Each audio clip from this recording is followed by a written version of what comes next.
So even though I was on vacation this month, and even though this stack is not as large as you're used to, you didn't think I'd forget to do this video at all, did you?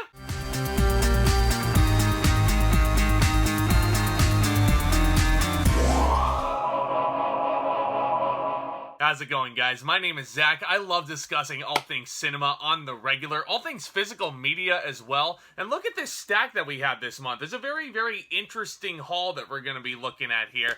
If you guys are new to the channel, don't forget to smash that subscribe button as well as that notification bell right next to it. That way you can always stay in the loop whenever I come out with these Blu-ray haul videos every month, as well as my regular old movie reviews. This channel is on the road to 1,000 subscribers as well, a number I'm hoping to reach very, very soon. Let's go ahead and round that number up, shall we? And if you enjoy what you see today, don't forget to smash that thumbs up button on your way out, because that is always super helpful. But this is always one of my favorite videos that I get to make. It's where I just take a random stack of movies that I got over the last month, and I just kind of talk about it, shoot the breeze with you guys. Some of these are new releases, as you'll see in the thumbnail, and some I actually got for dirt cheap at this record store I really love going to, and that's what's going to be the majority of this stack. The first half dozen movies you're going to be seeing I got on a huge sale over there. And first one up is going to be Spy, which came out a few years ago, directed by Paul Feig, starring Melissa McCarthy. Always reminding you that Melissa McCarthy can be funny if you give her the right project, which isn't Super Intelligence or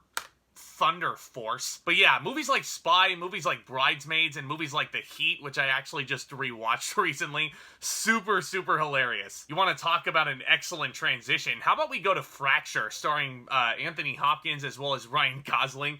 Excellent thriller right here. I'm happy I found this for as cheap as I did. Can't wait to pop this one back in and check it out. Here's a movie I've actually never seen before. This was recommended by a good bunch of buddies that I just did a live stream with over on Ryan O'Toole's channel. I'll go ahead and leave a link to his channel down in the description box below.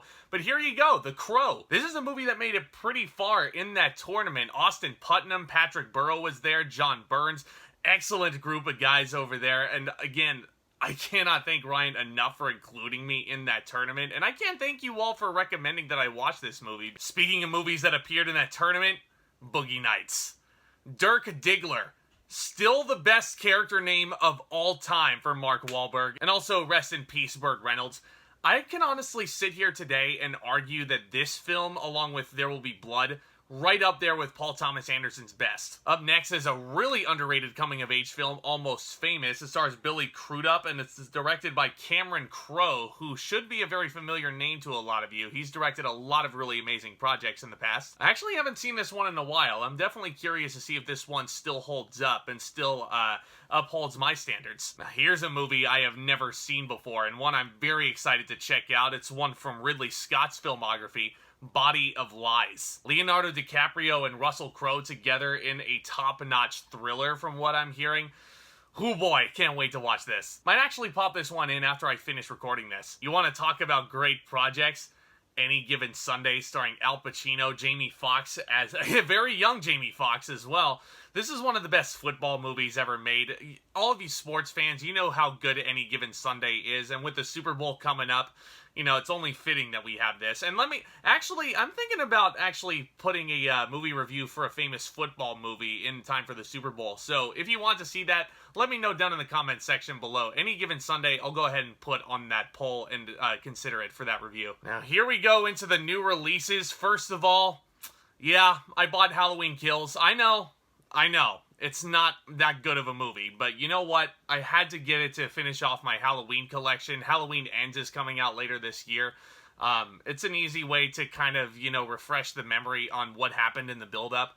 But this movie, admittedly, it's just, I mean, Michael Myers just can't go down. He's a very fiendish character. It's very hard to explain why he escapes a burning building and is killed so many times, but he keeps getting back up. Very, very hard to explain sometimes. Halloween Kills gets extremely preposterous, but you can't deny that the kills in this movie, this word right here in the title is no joke.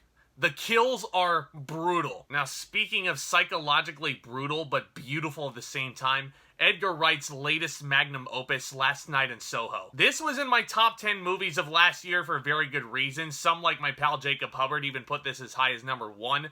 This movie, like The Last Duel, bombed at the box office, and it really shouldn't have, because this movie utterly excellent. Thomas and Mackenzie and Anya Taylor-Joy together just are dynamite. I have a full review for this, and I'll leave a full link to all the reviews of all the new releases that I have in this haul down in the description box below. But definitely, I cannot recommend Last Night in Soho enough, especially if you're a big fan of Edgar Wright. This is his first foray into the scary genre, if you will, not counting Shaun of the Dead, which I don't necessarily count Shaun of the Dead as a scary movie. It's more so your spoof comedy that we're used to, especially from Edgar Wright. But Last Night in Soho is the first pure horror film from him, and I think he did masterfully with this. Speaking of masters, you know, this was the big release this January. This is what everybody was excited for.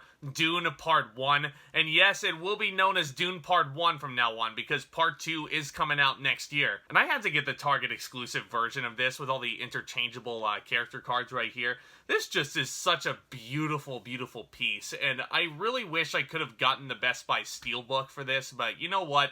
This still looks really, really nice, and all this, like, look at this cast right here. This just really screams volumes about how prized this movie is for a lot of people. Timothée Chalamet, Oscar Isaac, you have Jason Momoa, Zendaya in there for a few minutes, Josh Brolin, Dave Bautista. I mean, this is as star-studded as it'll get in the year 2021. But Dune is a movie I gave my perfect A+ grade to a year ago, and it was revealed on my best movies of the year list last year for damn good reason, because Denis Villeneuve's filmmaking, outstanding. And I cannot wait to see what he does with the rest of this franchise. This honestly has the potential to be this generation's Lord of the Rings, which a lot of people have been asking me for Lord of the Rings reviews up to this point, and I think they're going to be coming pretty soon. But there is your stack once again, and 9 movies in all. Again, I cannot thank you guys enough for your support up to this point, and I'm really having a blast doing all these videos for you guys. So if you want to see more from me, smash that subscribe button once again. That notification bell right next to it is just calling your guys' names. Y'all are the best. Again, I cannot wait to discuss more movies with you all down the line. With all that being said, back talk, commence.